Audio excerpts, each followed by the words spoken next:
ay milliards de dollars lay générer comme chiffre d'affaires. ñu ne Sénégal am na potentiel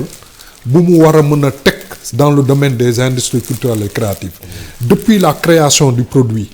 jusqu'à la commercialisation en passant par la production et la diffusion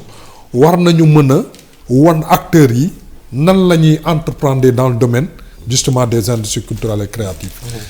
ñu ne Détoy aussi mu wax ni comment aussi la culture peut nous servir justement de vendre la destination Sénégal. C'est-à-dire la promotion du tourisme culturel. moo tax parfois moo tax sànq doyen bi mu ngi naan artisanat dañ ko waroon boole culture. acteur culturel yu bëri dañ koy wax. artisanat culturel culture ak tourisme. dañu war a ànd. mais comme vision wu gouvernement bi boole ko jeunesse ak sport la peut-être dañ koy lal ci affaire journée mondiale. journée les Jeux olympiques de la jeunesse. d'où parfois dinañ gis des jeunes dinañ gis le sport mais aussi dinañ gis culture.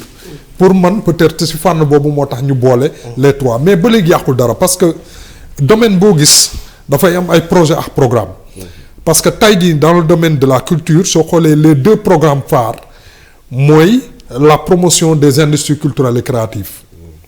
boobu mooy premier programme bi deuxième programme phare bi mooy la préservation du patrimoine culturel matériel et immatériel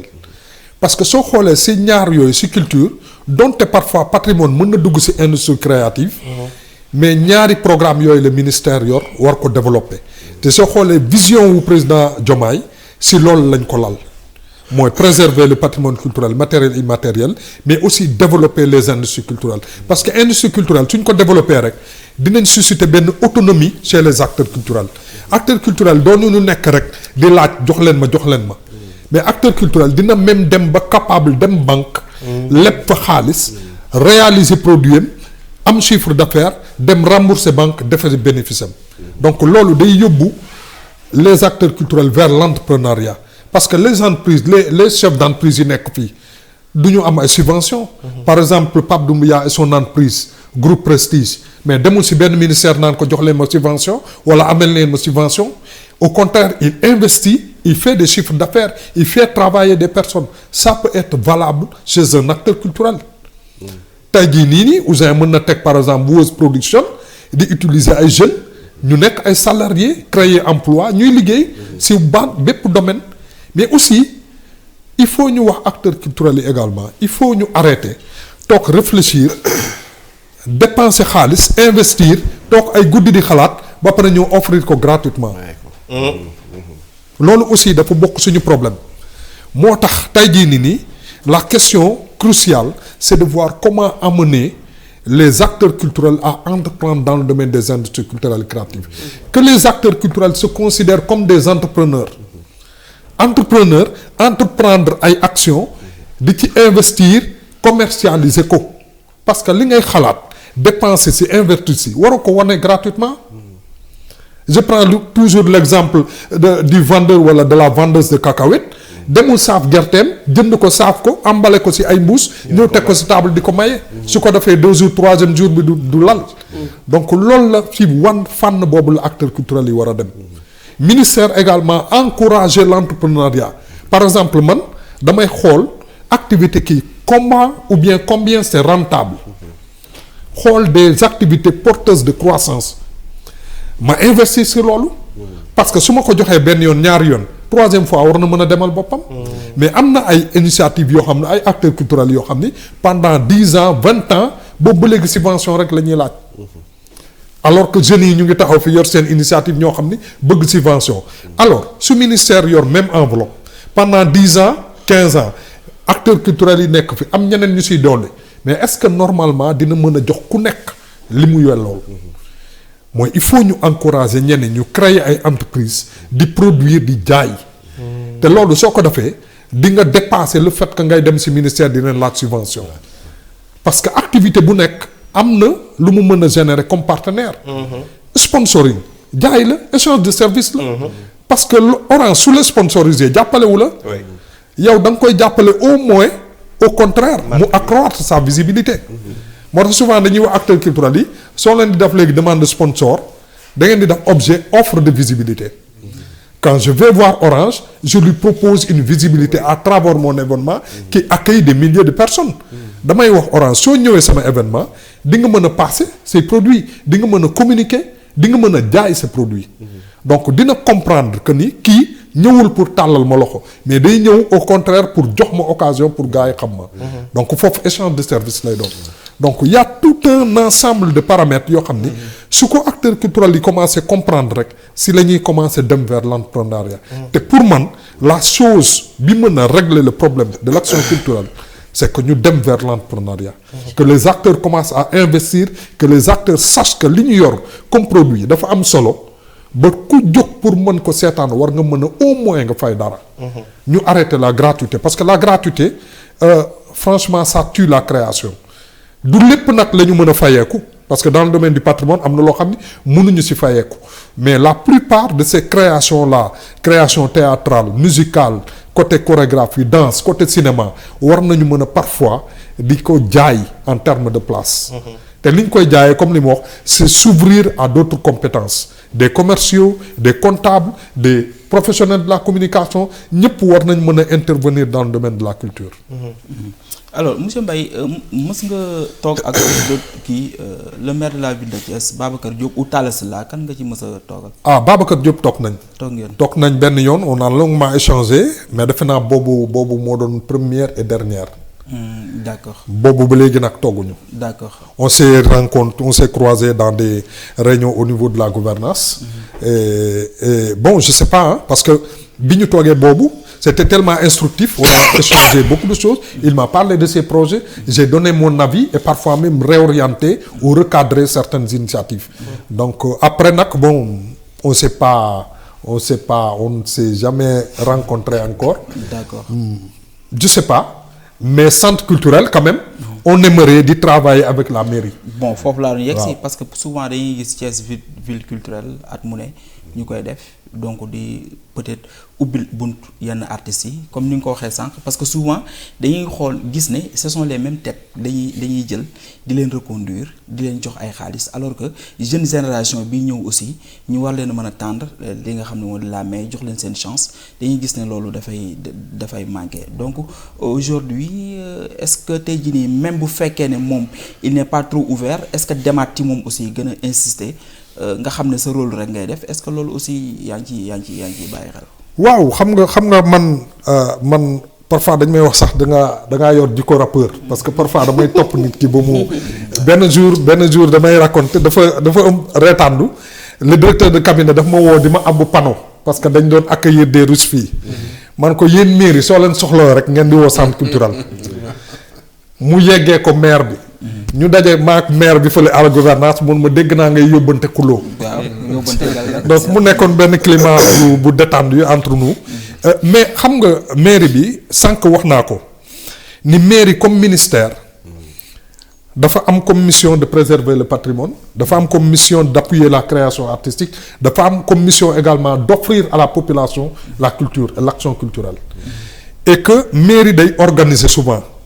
mais au-delà de l'organisation war na mën a di accompagner les acteurs yi nga nekk ñoo nekk au niveau de la ville. Ils avaient une idée d'un agenda culturel qui est un projet très dynamique mais finalement niñ ko defee ça a posé des problèmes parce que créé woon na sax ay malentendus on a dit que centre culturel a participé dans la conception alors que ñun bi ñuy invité c'était pour nous présenter l'agenda. Quand je suis venu avec un agent un collaborateur bu fi nekkoon léegi mu ngi Dakar Khadim Dione bi ñu ñëwee on leur a posé la question où sont les acteurs culturels parce que sooy def un programme ou bien un agenda il faut associer les gens parce que avant ngay ñëw am na ay nit yu fi nekkoon di def et soo nee agenda pour man c'est l'ensemble des activités qui se déroulent au niveau de la ville. Absolument. Et que tey jii nii sooy wax action culturelle mënoo si génne ARCO mënoo si génne association des musiciens mënoo si génne ADAPT mënoo si génne ay cinéastes yu fi nekk wala ay acteurs yu nekk di liggéey dans le domaine du cinéma. Pour man soo bëggee teg un bon agenda culturel il faut convier ces gens-là xool laka lañ nekkoon di def et que si nekkoon di def lan moo si manqué yow en tant que mairie lan nga mën a compléter loolu parce que am na si ñoo xam ñu ngi def affaire yi am solo yoo xam ni jar nañ accompagner et que la mairie a l'obligation de les accompagner parce que en termes d'offre culturelle en termes d'agenda culturel seen événement day non seulement day mobiliser mais day permettre aussi aux Thiessois ñu découvrir d'autres talents parfois yu nekk biir Thiès et que parfois aussi yu nekk au-delà de Thiès mairie warul yem juste si organiser mais mairie war na am aussi ay programmes d'accompagnement des initiatives accompagnement des acteurs donc su ko defee seen politique culturelle day effective parce que loolu mooy politique culturelle mooy nga xool yow lan ngay indi en fonction aussi de public bi ak acteurs yi lu ñuy laaj. C'est ça. Médiation boobu ñuy def entre l'offre et la demande moom mooy def ce qu'on appelle l'animation parce que mënuloo satisfaire ñëpp mais mun nga xool les plus dynamiques les plus pertinents nga accompagner leen te loolu c'est une obligation pour man pour toute institution que ça soit le ministère de la culture que ça soit la mairie war nañu mën a parfois di accompagner suñu collaboration avec la mairie pour man c'est une obligation parce que bi ma ñëwee man j'ai fait les premiers pas j'ai demandé une audience j'ai rencontré le maire mais par la suite jotante wuñu parfois di nga gis sax ñu bëgg a teg ay affaires yoo xam ni suñ ci boole woon centre culturel dina gën a mucc ayib parce que ñun loolu lañ xam il y a énormément de choses parfois yu ñuy tenter def ils ont certes la volonté mais parfois ça pose problème dans la mesure où dans leur dispositif amul des professionnels de l'administration culturelle. D'accord. Et que centre culturel mu ne la kaa ñu liggéey du la laaj dërëm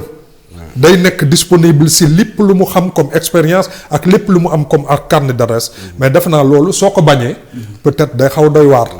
c'est très difficile à comprendre que centre culturel ak mairie ànd ñu liggéey pour l'intérêt des acteurs culturels et des populations de la région de Thiès.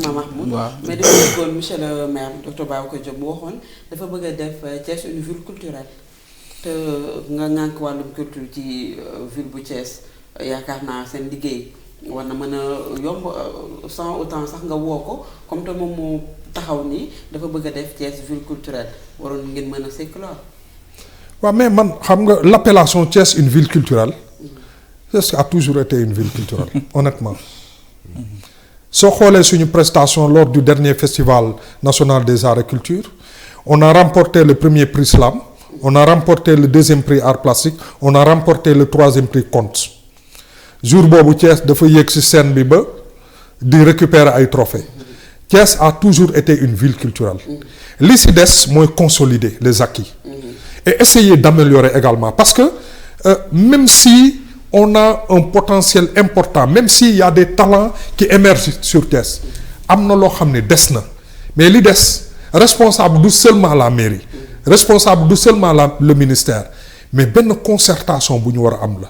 parce que man dama jàpp ni man waruma mën a toog sama bureau entre les quatre murs di décider te échanger wu ma avec les acteurs culturels tous les programmes qu'on est en train de faire au niveau du centre culturel c'est des programmes réfléchis avec les acteurs culturels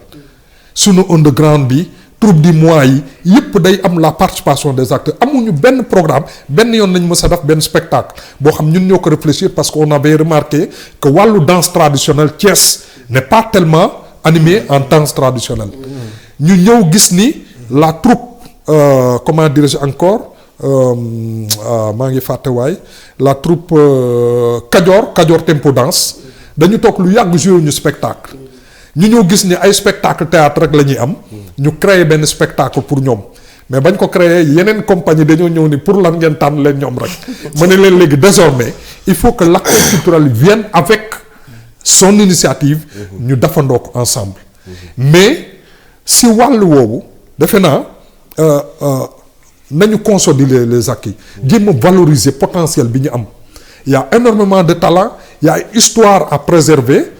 à sauvegarder te loolu yëpp war nañu mën a ànd et les acteurs culturels et les mairies et le centre culturel qui représente le ministère de la culture ñu àndandoo valoriser loolu yëpp mais pour man Thiès a toujours été une ville culturelle soo doon citer ndaanaan yi fii ba fajar doo fi jógee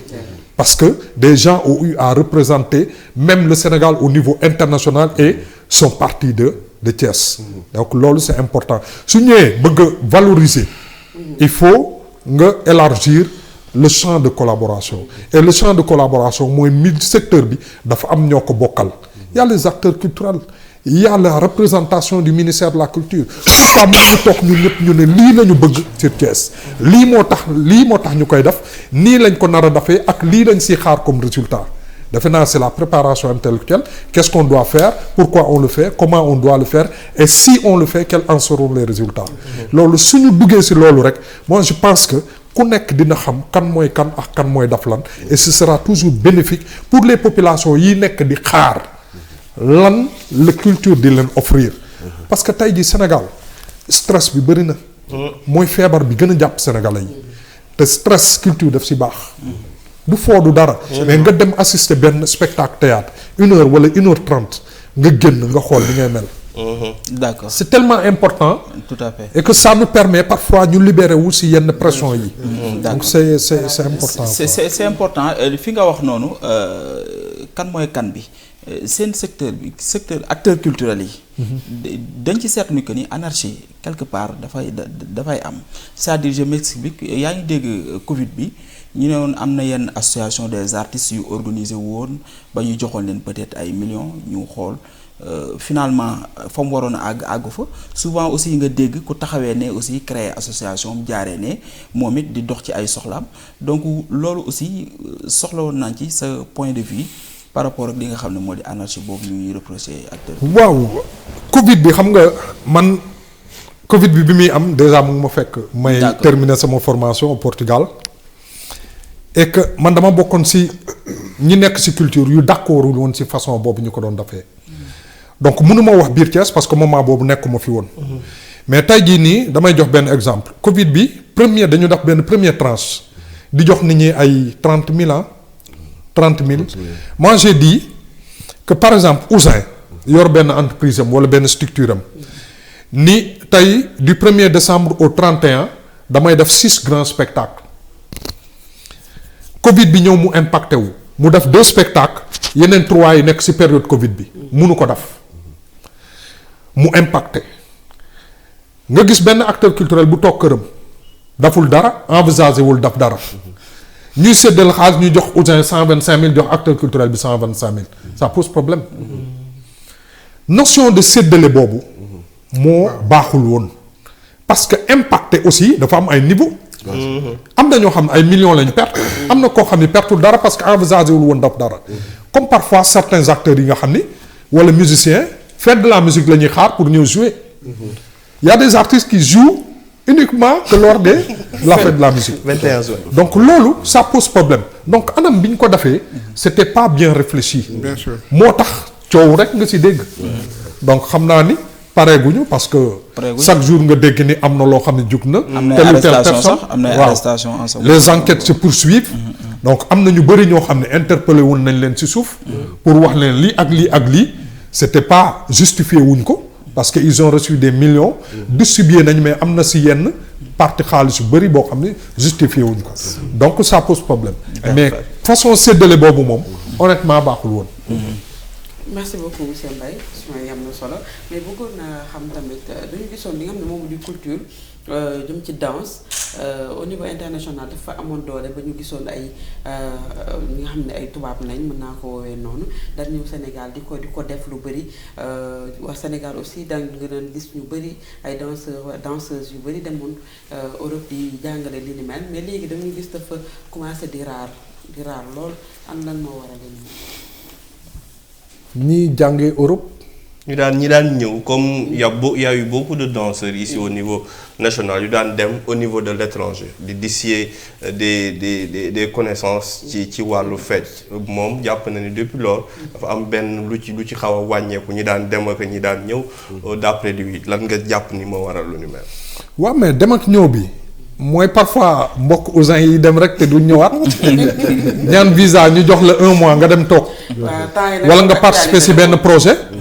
nga dem daw rëcc ambassade bi gis ne am nañu daw rëcc mais 2e édition bi du mës a am. mais bari na ci secteur boobu de. bari na ci secteur boobu mais loolu parce que en réalité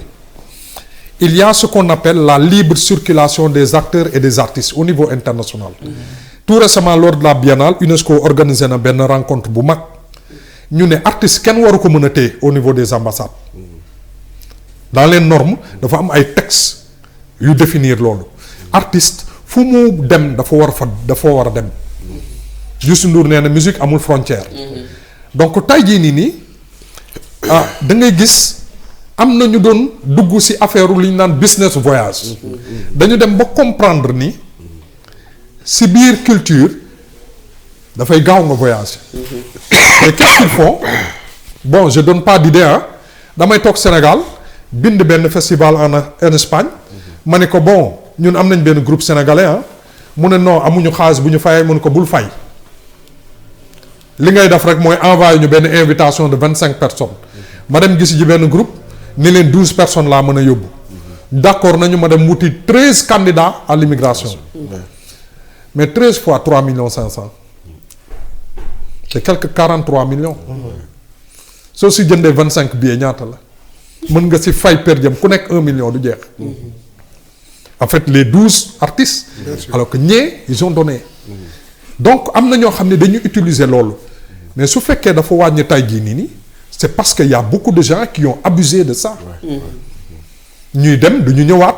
ñoo xam ne 1 mois nga leen bay ñu dem toog am na ñoo xam dañuy nekk ci benn groupe dem rëcc donc am na léegi ay businessman yu bëri yoo xam dañ si dugg et que certains pays ont compris que léegi am na ñu bëri si wàllu culture la ñuy jaay pour def ay trafic migrant yëgoon nga fi le célèbre artiste Papa Wemba jàppoon nañ ko ci affaire yooyu te c'est une histoire qui l'a rattrapé donc loolu tey jii nii su fekkee ralentir na rek c'est parce que am na ñoo xam dañuy abuser ci affaire bi mais tout récemment quand même moi j'ai eu à assister à une grande rencontre où l'UNESCO prônait la libre circulation des artistes au niveau international te loolu dañ koy jox ay Nations Unies pour mu valider ko bépp ambassade bu refuser à un artiste le visa su fekkee réunir na toutes les conditions war nga mën a def sa recours wala nga porter ko plainte au niveau des instances internationales donc loolu c'est important. alors man su may ñëwee rek mooy peut-être ci côté culture urbaine bi. parce que ñoom aussi parfois je dirais pas que dañuy traiter à parents pauvres mais lu bëri comme avantage yu am ci yeneen secteurs yi souvent culture urbaine bi du ko am. gis nañ fi yenn changement yi ak yaa ngi ko sànq ak fonds de culture urbaine bi nga xam ne commencé na ñëw mais les artistes de façon générale les subventions sont là mais pour am accès ci subventions yi parfois day xaw a compliqué si ñoom est-ce que c'est les artistes qui sont mal organisés wala genre comme ni ko gars yi bëri di waxee ci suuf lobby moo am si biir boo xam ne benn cercle bu restreint ñoo ne ci seen biir parce que parfois même fonds de culture urbaine financement yi passé gis nañ ci ay structures yoo xam ne tu te demandes sax est-ce que ñi c'est des Thiessois mais dañuy bind ci turu Thiès wala ci turu basé wu fi doo xam doo leen mës a dégg man li may yàgg ci culture bi ay Thiès it mosuma dégg genre tur yu mel noonu. mais dañuy ñëw dañuy am financement au détriment peut-être des artistes yi nga xam ne c'est des artistes thiessois pure souche loolu yan nan nga ko jàngatee. waaw xam nga fonds de développement des cultures urbaines ba mu commencé depuis 2017. pense en 2017 oui. moi j'ai à un moment donné même je rédigeais des projets boobu maa ngi nekk au niveau international di jàppale ay jeunes di si xaraale matin entre guillemets parce que je rédigeais pas gratuitement donc on avait remarqué que presque plus de 50% des projets Dakar lay yem mais ba léegi ñun dañuy déplorer loolu en tant que chef de service régional dañuy déplorer le fait que plus de 50% des projets Dakar lay yem da ngay jël ay Thiès bii passé 7 projets la ñu am ay Kaffrine am benn projet donc loolu c'est contraire à la décentralisation de l'action culturelle. Et souvent c'est les mêmes structures justement qui bénéficient des mais loolu moo tax sànq ma wax ni on doit pas ñu jël te pourtant au début dañ ni woon soo amee 3 fois jeex na mais on a vu des structures yoo xam ni encore que 3 fois du tegaloo. justement ça bu la financé ren. non mais am na ñoo xam ni boobu ñu commencé depuis 2017. ba 2022 2023 bi dañuy am. donc loolu aussi c'est une chose à déplorer. mais malheureusement parfois day nekk ci composition comité bi. parfois tu avais du mal même à connaître exactement c'est ce qui compose la commission. ñan ñooy choisir. est-ce que ñooy choisir ñu ngi jël en compte les régions. moo tax quand on entend le président de la République parler et insister sur la décentralisation de l'action culturelle, on a espoir. Parce que c'est essayer de voir lan la Sénégal yor ñu répartir ko ci Sénégal parce que Sénégal du Dakar kese. gars yàgg nañ toog ci région di ko wax mais soo amee benn président boo xam ni bi mu ñëwee ci ay premier discours am mu wax ci loolu on a espoir que dinañ équilibrer un peu la répartition des moyens des Sénégalais parce que ça appartient aux Sénégalais say impôt su may impôt lépp lañ dajale pour mën a subventionner waat la culture et comme je dis également si fonds de culture urbaine bi war nañ mën a encourager l'entrepreneuriat pur et dur business bi c'est-à-dire kan mooy ñëw pour engager ñu lebal ko s'il est sûr de rentabiliser ou bien de bancaliser son projet non ñu dugal ko ci loolu parce que finalement da ngay jox ay subventions mais tey jii soo wàccoon sur le terrain pour faire une étude d'impact des milliards distribués mais da ngay waaru parce que am na su ñoo xam comme tu dis dañuy gis ni waaw région yi du bëri projet ñiy déposé wala région yi am na ay projets yoo xam dina baax am na du baax xaaral ma dem ci région bi bind comme si ci région bi laa bokk am na ay chef de service yu joxe ay témoignages ci affaire yooyu am na ci koo xam ne dafa nekkoon Matam mais dafa am projet woo directeur centre culturel bi di ko laaj centre culturel fan la nekk ci Matam donc ça veut dire que Dakar la toog bind comme ku dëkk Matam ñu jox ko comme am na ñoo xam ne aussi jox nañ leen xaalis réaliser wuñu ñu téye ko bari sax surtout bi ñu commencé naan daf leen ba pare après ñu fay leen boobu la commencé problème yi commencé parce que am na ñoo xam ni 3 millions la ñu laaj amuñu 3 millions bu ñu préfinancé te comme je dis le principal bailleur au niveau de la culture c'est le ministère de la culture rares ce sont les mairies qui appuient la mairie de Dakar lañ si dégg ni moom day génn ay millions distribuer ko accompagner parce que ñoom aussi dañuy def appel à projet mais à part la mairie de Dakar gisuma beneen mairie bu koy def certaines mairies pour ñoom c'est attendre jusqu'au mois de décembre def benn concert wala benn 72 heures wala 48 heures pour ñoom c'est ça la culture donc loolu ça pose problème il y a une chose également boo xam ni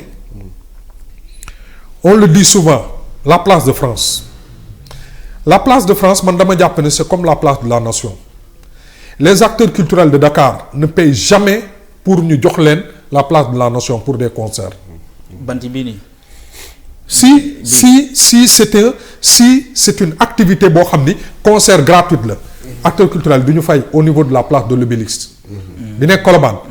mais depuis un certain temps un acteur culturel qui veut organiser un concert. On lui demande ay 100 000 ay 200 000. Même si c'est gratuit. Même si c'est gratuit. C'est à Thiès. C'est quand c'est gratuit que lañ lay laaj 150 000. Oui. Ah bon? Karbala Quand c'est Boss gratuit, Beat lañ lay laaj Boss 150 000. Beat il a souffert bi mu defee benn concert fii au niveau de la promenade. man maa ko doon démarché. Donc même si c'est gratuit tu payes moo tax léegi il y a une rareté des concerts au niveau de la place de France. loolu Babacar Diop la moom. loolu sous l'ère de Babacar Diop la. kii concert mais ci tàll si daal loolu amutul. mais loolu Babacar Diop daal moo ñëw moom. loolu jàppee ko moom fii moom. loolu en fait suñu comprendre ni. Babacar Diop la suñu comprendre ni tu offres la culture non c'est-à-dire il faut pas qu'on personnalise. mais depuis leur arrivée. depuis leur arrivée peut-être comprendre ñu loolu mais quand un acteur culturel investit. woo ay artistes daf communication louer sonorisation war a def un concert may ko Thiessois gratuitement yow war nga mën a sax contribuer ci concert boobu mais quand tu lui demandes encore de payer pour un concert boo xam ni amul benn retombée ça peut poser problème. Ça pose problème. D'où parfois on se pose la question depuis 2022 ñaata concert ñoo am foofu place de France. man de su fekkee du justement justement ñoom ñiy organiser loolu moo tax parfois moom mu ngi organiser moom. on n'a pas l'occasion de lui fayam déet waaye moom mu ngi organiser moom. on n'a pas l'occasion de lui dire mais aussi ñu sensibiliser leen au niveau de la place de la nation et dans beaucoup de places publiques quand les acteurs culturels ont besoin de ces places publiques là parce que c'est une place publique on leur demande pas de payer pour faire une activité. D'accord nañu foire c'est une activité purement économique parce que kii organise foire day jaay à stand kooku dafa war a fay képp koy def benn activité boo xam ne c'est à forte rentabilité économique kooku dafa war a fay parce que kooku dafa nar a générer ay chiffre d'affaires mais un concert gratuit quand même kooku tamit la mairie ne doit pas dire à l'acteur culturel de payer moo tax très rarement da ngay gis ay concert fii alors que avant da doon am régulièrement des concerts da ngay fay waat sécurité da ngay dem Sénélec da nga leen fekk ñu defaral descente courant. te ñoom bu ñu ko jël en charge. moo tax ngeen gëj a wax yes moo tax ñoom ñu gëj a def yes. Bon, donc vraiment débat très intéressant vraiment ñu féliciter encore monsieur Mbaye docteur centre culturel donc bu Thiès. maa ngi leen di sonal sa xel. Mais comme ni ma wax rek sànq rek débat bi c'est sûr que mënul jeex tey. peut-être que déjà mën nañu il faut que docteur promettre ñu revenir encore ñu gën a détailler mais en attendant li mu bëgg rek moom mooy que bon aussi toujours je me pose la question ci affaire culture tey jii ban waajur moo bëgg doomam nekk un artiste ñaata lañu évidemment les mentalités ont progressé mais ba léegi man je pense que am na ay réticence pourquoi ñu koy bañ parce que am na benn côté boo xam mën nañu ko ci wax jaral ko ñoom loolu ñëpp xam nañu ko beneen côté bi moom mooy que est-ce que l'art au Sénégal nourrit son homme parce que boo nekkee artiste en herbe nga nekk jeune sauf si tu es un génie et que tu as un peu de chance mais l'art il s'apprend avec le temps bi ngay dem ba maîtriser ton art commencer ci jouir est-ce que tu as les opportunités d'en jouir ñaata génie culturel lañu xam mais qui n'ont pas émergé finalement ils n'ont pas pu vivre de leur art finalement ça aussi ça n'encourage pas et qu'est-ce qu'il peut-être qu'on devrait faire peut-être pour montrer que cet art-là nourrit sama xel mi ngi dem déjà ci SODAV est-ce que artistes yi li ñu leen di rétribuer foofu droit yi ñu leen di delloo et cetera ak que c'est consistant est-ce que mën nañ ci dund une fois par an là et cetera est-ce que comment ça se passe bi ci des tamit mooy que qu'est-ce qui ñoom l'artiste il est libre par nature quand tu es libre par nature kan moo lay jàppale parce que en vérité les subventions wala yi nga xam ne ministère bi daf koy joxe wala yooyu comme li nga wax mun leen dajal ñëpp dafa am une catégorie bon li nga wax ngeen ci ay problèmes yu bari déjà yu ci nekk cela veut dire que donc xëy na c'est une goutte d'eau dans l'océan.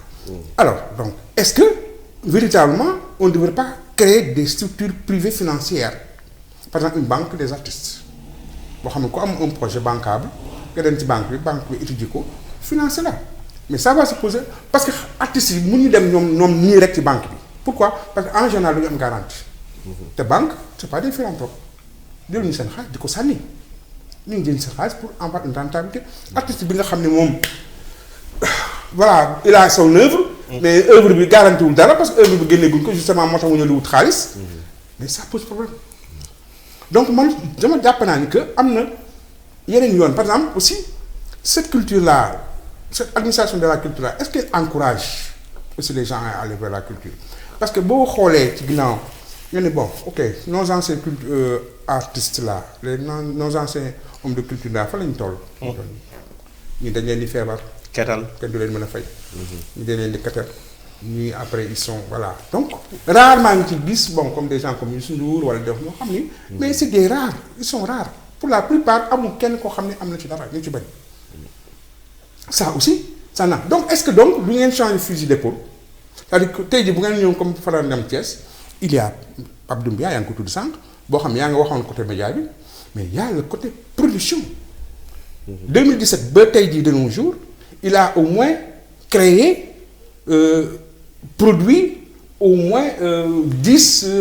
je dis 10 c'est un peu pour contraindre ëpp na ko des séries télévisées voilà ça est-ce que kooku moom sax war na demati vers l'institution est-ce que du institution bi moo war a ñëw ci moom ne ko ah yow kat gis nañ li ngay def on t'accompagne parce que sa initiative fekkee ne sur fonds propres mën nga produire lii mën nga jël en charge tant d'artistes ah yow mérité nga ñu accompagner pour nga nekk un champion pour mën a tirer les autres et loolu ça me fait penser à ce que lan mooy sanction yi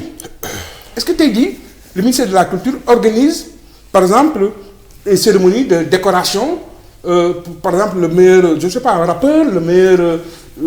metteur en scène le meilleur je sais pas quoi quelque chose comme ça moi je pense que ça c'est des initiatives même au niveau local régional qu'on peut faire avec la collaboration de la mairie nga ni ah ñun kat dañuy sargal suñu artistes yi ci domaine bi et def ko sérieusement parce que li indi problème aussi à ce niveau-là mooy que benn groupe mooy jóg di ko def